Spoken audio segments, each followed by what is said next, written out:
Hello friends, അപ്പോൾ റമീസ് വ്ളോഗിലേക്ക് സ്വാഗതം. അപ്പോൾ നമ്മളിപ്പോൾ എത്തിയിട്ടുള്ള നമ്മളെ വൈപ്പിൻ്റെ ഏറ്റവും വടക്കേ അറ്റത്താണ് കേട്ടോ. ഇവിടെ ചരിത്ര പ്രധാനമായിട്ടുള്ള ഒരു മെയിൻ സംഭവമാണ് കേട്ടോ. അപ്പോൾ അവിടെ ഉണ്ട് ഞങ്ങളിപ്പോൾ വന്നിട്ടുള്ളത്. അപ്പോൾ നമുക്ക് വണ്ടി മുന്നോട്ട് എടുക്കാം അല്ലേ. അപ്പോൾ നമ്മുടെ വണ്ടിയുടെ പിന്നാലെ നിങ്ങളും വന്നോളൂ കേട്ടോ. നമുക്ക് കാണാം എവിടേക്കാണ് നമ്മൾ പോകണമെന്ന്. അപ്പോൾ നമ്മുടെ മെയിൻ റൂട്ടിൽ നിന്ന് ഒരു ചെറിയ വഴി മുന്നോട്ട് കയറിയിട്ട് ഇങ്ങനെ ഒരു ഇടവഴി കയറിയിട്ട് വേണം കേട്ടോ നമുക്കിവിടെ എത്താനായിട്ട്. അപ്പോൾ നമ്മൾ അതിൻ്റെ ഫ്രണ്ടിൽ എത്തിയിട്ടുണ്ട്. അപ്പോൾ നമ്മൾ എത്തിയിട്ടുള്ളത് നമ്മുടെ ഇന്ത്യയിലെ ഏറ്റവും പഴക്കമുള്ള പോർച്ചുഗീസുകാർ പണിയിപ്പിച്ച യൂറോപ്യൻ കോട്ടയിലാണ് കേട്ടോ. അപ്പോൾ നമുക്ക് ഉള്ളിലോട്ട് പോകാമല്ലേ. ഇവിടെ പ്രത്യേകിച്ച് ആളും തിരക്കൊന്നും ഉണ്ടാവാറില്ല കേട്ടോ. അപ്പോൾ ഞങ്ങൾ വന്നപ്പോഴത്തേക്കും ഒരു പട്ടി അവിടെ നമ്മളെ വെൽക്കം ചെയ്യാൻ നിൽക്കണ്ടായിരുന്ന ആളിവിടെ ചുറ്റിക്കറങ്ങണ ആളാണ് കേട്ടോ. പിന്നെ ആകെയുള്ള ഒരു ചേച്ചിയാണ് കേട്ടോ. കാര്യങ്ങളൊക്കെ നോക്കാൻ വേണ്ടിയിട്ട് ഒരു ചേച്ചി ഇവിടെ ഉണ്ട് കേട്ടോ. അപ്പോൾ അങ്ങനെ പ്രത്യേകിച്ച് അധികം വിസിറ്റേഴ്സൊന്നും ഇല്ലായിരുന്നു. പിന്നെ ഞങ്ങൾ ചുറ്റിക്കറങ്ങി എത്തിയപ്പോൾ അതിൻ്റെ ഉള്ളിൽ ചെറിയ സൗണ്ടൊക്കെ കേൾക്കുന്നുണ്ട്. അപ്പോൾ ഞങ്ങൾക്ക് മനസ്സിലായി ആരൊക്കെ വിസിറ്റേഴ്സിൻ്റെ ഉള്ളിലുണ്ടെന്ന്. പിന്നെ പുറത്ത് കുറച്ച് വണ്ടികളൊക്കെ കിടക്കുന്നുണ്ടായിരുന്നു. അപ്പം ഞങ്ങൾ അതിനെ ചുറ്റിട്ടത് എൻ്റെ ഫ്രണ്ട് ഭാഗത്തേക്ക് പോകാൻ കേട്ടോ. അപ്പോൾ ഇതാണ് കേട്ടോ ചരിത്ര പ്രാധാന്യമുള്ള നമ്മുടെ ഇന്ത്യയിലെ ഏറ്റവും പഴക്കമുള്ള പള്ളിപ്പുറം കോട്ട എന്നറിയപ്പെടുന്ന കോട്ടയാണ് ഇത് മുനമ്പത്ത് പള്ളിപ്പുറത്താണ് ഉള്ളത്. അപ്പോൾ നമ്മൾ അതിൻ്റെ ഫ്രണ്ടിലെത്തിയത്. അപ്പോൾ കുറേ മരങ്ങളും നല്ല അടിപൊളി വൈബ്, അവിടെ ചെറിയൊരു കുളം പോലെയൊക്കെ ഉണ്ട് കേട്ടോ. അപ്പോൾ നമ്മൾ അതിൻ്റെ എൻട്രൻസിൽ എത്തിയിട്ടുണ്ട് കേട്ടോ. പുറമേ നിന്ന് നോക്കുമ്പോൾ നമുക്ക് പ്രത്യേകിച്ച് പ്രത്യേകത ഒന്നും തോന്നില്ലെങ്കിലും ഇത് ഒരുപാട് ചരിത്രത്തിന് സാക്ഷ്യം വഹിച്ചൊരു കോട്ടയാണ് കേട്ടോ. അപ്പോൾ ഇവിടെ അത് പണിയപ്പിച്ച ഡേറ്റും കാര്യങ്ങളൊക്കെ ഇറക്കി എഴുതി വെച്ചിട്ടുണ്ട് കേട്ടോ. അപ്പോൾ നമുക്ക് ഉള്ളിലേക്ക് പോകാം അല്ലേ. അപ്പോൾ അത് ഇവിടെ ഇനി ചെറിയ ഗേറ്റ് ഉണ്ട് കേട്ടോ. ഇത് ചുമ്മാ ക്ലോസ് ചെയ്തിട്ട് അതിന് ഉള്ളിൽ ആൾക്കാരുണ്ട് കേട്ടോ.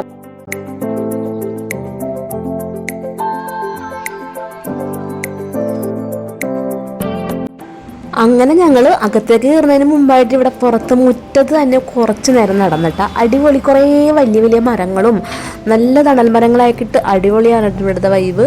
അപ്പം അങ്ങനെ കുറേ നടന്നപ്പോഴത്തേക്കും പിന്നെ അതിൻ്റെ അടുത്തായിട്ടൊരു കുളം കണ്ടിട്ടാ. അങ്ങനെ ഞങ്ങൾ ആ കുളം ലക്ഷ്യമായിട്ട് നടന്നിട്ട് അപ്പോൾ ആ കുളത്തിൻ്റെ അടുത്തേക്ക് ചെന്നപ്പോഴത്തേക്കും ആ കുളം നല്ല പായലൊക്കെ പിടിച്ചിങ്ങനെ കിടക്കണേണ്. കാരണം അധികം ആരും ഇറങ്ങാറും ഒന്നുമില്ലാത്തതുകൊണ്ട് തന്നെ, ആളുകളൊന്നും ഇല്ലാത്തതുകൊണ്ട് തന്നെ മൊത്തം പായലൊക്കെ പിടിച്ച് കിടക്കണേ കേട്ടോ കുളം. അങ്ങനെ കുളത്തിൻ്റെ അടുത്തോട്ടൊക്കെ പോയി കുളത്തിൻ്റെ വീഡിയോസൊക്കെ എടുത്തു. നല്ല ഭംഗിയുണ്ട് കേട്ടോ കുളം. അങ്ങനെ വീണ്ടും തന്നെ ഞങ്ങൾ ഇങ്ങോട്ട് തിരിച്ചു വന്നു. അപ്പം നമുക്ക് ഉള്ളിലേക്ക് കയറാമല്ലേ. അപ്പോൾ ഇതിൻ്റെ ഉള്ളിൽ കയറിയിട്ട് എങ്ങനെയുണ്ടെന്ന് നോക്കാം കേട്ടോ. അപ്പം ഞങ്ങളിതാ ഗേറ്റൊക്കെ തുറന്ന് ഉള്ളിലോട്ട് കയറുന്നു. അപ്പോൾ കയറുമ്പോൾ ഗേറ്റ് തുറക്കുമ്പോൾ തന്നെ ഇങ്ങനെ കുറച്ച് സ്റ്റെപ്പൊക്കെ ഉണ്ട് കേട്ടോ. അങ്ങനെ സ്റ്റെപ്പ് കയറി ഞങ്ങൾ ഉള്ളിലേക്ക് എത്തി. അപ്പോൾ അതിൻ്റെ ഉള്ളിൽ കുറേ വിസിറ്റേഴ്സ് ഉണ്ട് കേട്ടോ. കുറച്ച് പിള്ളേർ സെറ്റ് ഉണ്ടായിരുന്നു. അപ്പം ഞങ്ങൾ അവിടെ റൗണ്ട് അടിച്ച് വീഡിയോസൊക്കെ എടുത്ത്. വേറെ ഒന്നുമില്ല കേട്ടോ. ഇത് ഷഡ്ഭുജാകൃതിയിലാണ് കേട്ടോ പണിയിപ്പിച്ചിട്ടുള്ളത്. ഇടയ്ക്കിടയ്ക്ക് ഇങ്ങനെ കുറേ വിൻഡോസ് പോലെ ഓപ്പൺ ആയിട്ടുള്ള ഇതൊക്കെ ഉണ്ട്. അപ്പോൾ ഇത് മുകളിലൊക്കെ ഒന്നുമില്ല, മേൽക്കൂരയൊന്നുമില്ല. ശരിക്കും ഒരു ഷഡ്ഭുജാകൃതിയിലുള്ള സംഭവമാണ് ഇത്. പണ്ട് ബ്രിട്ടീഷുകാരുടെ ഒരു സമയത്ത് കടലാക്രമണത്തിന് രക്ഷപ്പെടാനുള്ളൊരു സംവിധാനമായിട്ടാണ് ഇത് കണ്ടിട്ടുള്ളത്. അങ്ങനെ ഞങ്ങളും പള്ളിപ്പുറം കോട്ടയ്ക്കുള്ളിൽ കയറിയിട്ട് ഇത്രയും നാളായിട്ട് ഈ വൈപ്പിൻകരയിൽ ഉണ്ടായിട്ട് ഞാനിന്ന് ആദ്യമായിട്ടാണ് പള്ളിപ്പുറം കോട്ടയിൽ വന്നത്.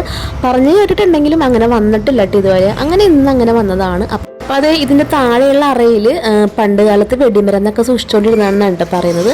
അപ്പോൾ ഇത്രയായിട്ട് പള്ളിപ്പുറം കോട്ട. അപ്പം ഞങ്ങൾ അതൊക്കെ കഴിഞ്ഞിട്ടാണ് ഇറങ്ങിയിട്ടാ. അങ്ങനെ ഞങ്ങൾ പോകുന്ന വഴിക്ക് ഒരു കടയിൽ കയറിയതാ. ഒരു ബോട്ടിൽ മെറിൻ്റെയും പിന്നെ 2 സാൻഡ്വിച്ച് വാങ്ങിച്ചിട്ടാ. അപ്പോൾ നമ്മുടെ ഫാമിലിന് ഇഷ്ടമായിരുന്നു നമ്മുടെ കൂടെ കൂടിക്കോളൂ. സബ്സ്ക്രൈബ് ചെയ്യാൻ മറക്കരുത്. അപ്പോൾ എല്ലാവർക്കും ടാറ്റ, വീണ്ടും കാണാം.